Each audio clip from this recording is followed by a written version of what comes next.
શું નામ આપનું? દીનાબેન હેમુભાઈ વસાવા. દીનાબેન હેમુભાઈ વસાવા. દીનાબેન આપનું ગામ? વાગેથા. વાગેથા.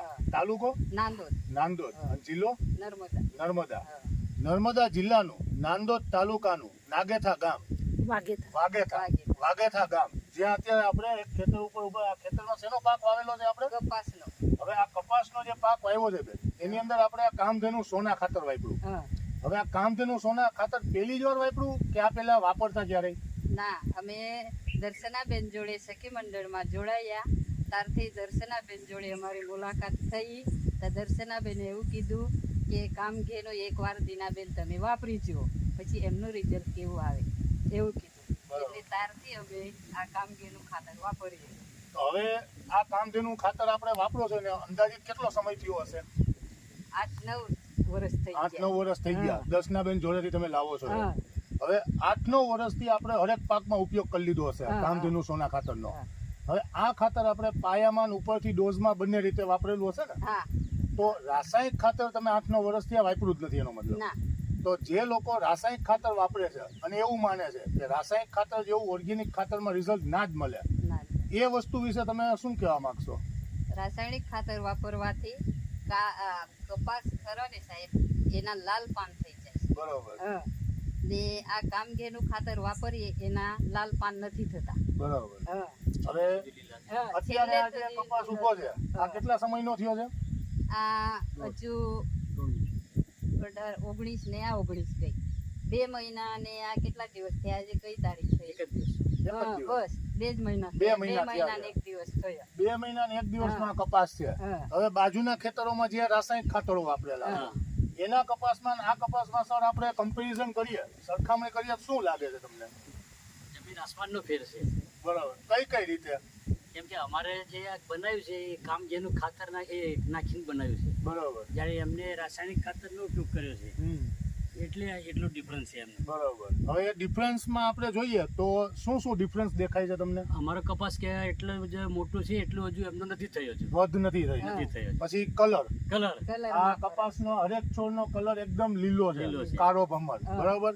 જે બીજા કપાસ છે જે રાસાયણિક ખાતરોના એ પીરાસ ઉપર છે. બરાબર ને? ઝાડ પણ એટલા ઊંચા નથી થતા. એ ઝાડ બી એટલા ઊંચા નથી થયા. અને જે ઘેરાઓ જે ફૂટ આવવી જોઈએ એ બી કમ્પ્લીટ છે. હજુ બીજા કપાસમાં ફૂટ નથી આવી કોઈના, જ્યારે અમારા ખેતરના કપાસમાં ફૂટ આવી ગઈ. બરોબર. અને ફૂલ ભમરીઓ બી કમ્પ્લીટ બેઠી છે. બેસી ગઈ. બરોબર ને? હવે આ વસ્તુ તો થઈ આપણે ઉત્પાદનના ફાયદાની. બરોબર. હવે આ ખાતરની સાથે એક પાઉચ દેવામાં આવે છે કંપની તરફથી, એનો બી તમે ઉપયોગ કરતા હશો? મિક્સ કરીને જ ઉપયોગ કરીએ. બરોબર ને? તો આજે એ પાવડર તમે આટલા વર્ષોથી વાપરો છો અને ખાતર મિક્સ કરીને પાવડર એમાં મિક્સ કરીને વાપરો છો, એનાથી શું ફાયદો થયો તમને? એનાથી અળસિયા છે, બીજા જે સૂક્ષ્મ જીવ છે તે વધારે ઉત્પન્ન થાય અંદર. બરોબર. જમીનમાં જમીન ફળદ્રુપ રહે, એકદમ પોચી રહે છે, ફળદ્રુપ રહે. હવે આપણે ત્યાં જમીનમાં આટો મારતા જ અમારા હાથમાં અળસિયા છે. બરોબર. આ અળસિયા આજુબાજુના ખેતરોમાં જોવા મળે છે? નહીં મળતા ને? બરોબર. તો આ ખેડૂત મિત્રો આ ફાયદો છે. રાસાયણિક ખાતર વાપરવું કે ઓર્ગેનિક ખાતર વાપરવું એ આપણે નક્કી કરવાનું છે કે આ અળસિયા જે છે એ આપણા ખેડૂતના મિત્ર કહેવાય છે કે આના જેવો સાથી ખેડૂતનો કોઈ નથી. એ કામધેનુ સોના ખાતરની સાથે જે પાવડરનું પાઉચ દેવામાં આવે છે એ મિક્સ કરી અને સરે ખાતર વાપર્યું એમના ખેતરમાં અને એમને અત્યારે અળસિયા જોવા મળે છે. બરોબર ને? આજુબાજુના ખેતરોમાં એ વસ્તુ નથી જોવા મળે. તો આ જે અળસિયા જોવા મળ્યા, આ જે અત્યારે રિઝલ્ટ આપણને જોવા મળે છે, આ બધી વસ્તુ જે એક સંતોષ મળવો જોઈએ આપણને, એ મળે છે ખરો કે ભાઈ આપણે રાસાયણિક ખાતરને છોડી દીધું અને ઓર્ગેનિક ખેતી તરફ વળ્યા તો ફાયદો થયો કે નુકસાન થયું? ફાયદો જ થયો ને? અમારી જમીન બી ફળદ્રુપ, જમીન બી ઉપજાઉ બની ગઈ. બરોબર. તો અળસિયાને હવે એની જગ્યા પાછા છોડી દઈએ. હવે અત્યારે જે આ બધું આપણે ઉપયોગ કર્યો છે, આપણે બેન તમે કોઈ આમાં આત્મા પ્રોજેક્ટમાં કે એમાં બી સંકળાયેલા છો ને? બરોબર. એ શેમાં તમે સંકળાયેલા છો? શું હમણાં તમને પુરસ્કાર મળ્યો? અમે અત્યારે પ્રાકૃતિક ખેતી તરફ વળ્યા છે. બરોબર. દેશી ગાય આધારિત ખેતી કરવા માટે. બરોબર. એમાં જીવામૃત બનાવવાનું, ઘન જીવામૃત બનાવવાનું, બીજામૃત બનાવવાનું, નિમાસ્ત્રક બનાવવાનું અને આચ્છાદન બનાવવાનું, 5 સૂત્રનો ઉપયોગ કરી ને જીવામૃત બનાવવાનું.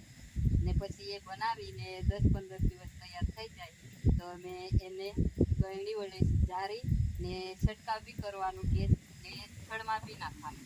બરાબર. હા. ટૂંકમાં તમારો જે ખેતીની પદ્ધતિ છે એ પૂરેપૂરી એવું કહી શકાય કે ઓર્ગેનિક જ થઈ ગઈ. હા, organic. આજે તમે જે હોદ્દા ઉપર બેઠા છો, તમે જે રીતના આખું તમારું મંડળ ચલાવો છો હા. પ્રાકૃતિક ખેતી માટેનું, એમાં બી તમે આ ખાતરને પૂરેપૂરી રીતના સંપૂર્ણપણે સાબિત કરીને બતાવ્યું છે કે ના રિઝલ્ટ છે. છે. બરોબર ને? હા, બરાબર છે. જે રીતે- એમને ફાર્મર્સ ફ્રેન્ડ તરીકે કામગીરી કરી, હમ. અત્યારે કૃષિ સખી તરીકે પણ કામ કરે છે. વાહ. હા. તો આજુબાજુના બીજા વિસ્તારોના જે કોઈ ખેડૂતો છે જે રાસાયણિક ખેતી કરે છે, હા. એમને એવું કહેવાનું મન થાય કે હવે આ ખાતર વાપરો ને રાસાયણિક ખેતીથી દૂર રહો. હા, થાય ને સાહેબ. બરોબર ને? હા. જરૂરી છે ને આ વસ્તુ? જરૂરી છે. અને અમે તો સમજાવીએ જ છે હમ. કે આ ઓર્ગેનિક જ ખાતર વાપરો. બરાબર. રાસાયણિક ખાતર વાપરો તો એટલું ઉત્પાદન ના થાય અને ખર્ચો ઓછો થાય. હા. રાસાયણિક ખાતર મોંઘું આવે છે, હમ. આ સસ્તું છે. સસ્તું છે, એટલે એનાથી આપણે આવકમાં પણ આપણે ફાયદો થઈ જાય. હા. 2 પૈસાની બચત બી બચત થશે. બી થઈ જાય. ને આ જે છોડ છે એના બી સારું રહે. બરાબર. હા. એને બી ફાયદો કરે છે. હવે કંપનીને આપના વતી કે રેફરન્સ આપવો હોય તેના માટે તમારો મોબાઈલ નંબર જણાવશો? 94 29 98 53 53. 94 29 98 53 53 બેનનો મોબાઈલ નંબર છે, જે પ્રાકૃતિક ખેતી સાથે જોડાયેલા છે, જે આત્મા પ્રોજેક્ટ સાથે જોડાયેલા છે. એ એમના જ ખેતરમાં કામધેનુ સોના ખાતર છેલ્લા 7 થી 8 વર્ષથી વાપરે છે અને સંપૂર્ણપણે સંતોષકારક રિઝલ્ટ મેળવે છે. હા. બરોબર ને બેન? હા, બરાબર. બરોબર સર? શેરડીમાં પણ એ જ વાપરીએ છીએ. શેરડીમાં બી એ જ વાપરેલું છે ને? શેરડીમાં બી એ જ એમાં કેવું રિઝલ્ટ છે? એના એમાં વિશે પણ જોરદાર છે. એમાં બી કમ્પ્લીટ છે ને? Complete result. કોઈ કમ્પ્લેન નહીં. કોઈ સંતોષકારક પૂરી. બરોબર. ચાલો, ધન્યવાદ. કંપની Thank ઉપર you, sir. ભરોસો કરી કંપનીની પ્રોડક્ટ વાપરવા માટે. ચાલો, અને અમે ધન્યવાદ. બીજા ખેડૂતોને પણ અમે પ્રોત્સાહન કરીશું હા. કે આ જ ખાતર ઉપયોગ વાપરો. કરો આ. હા.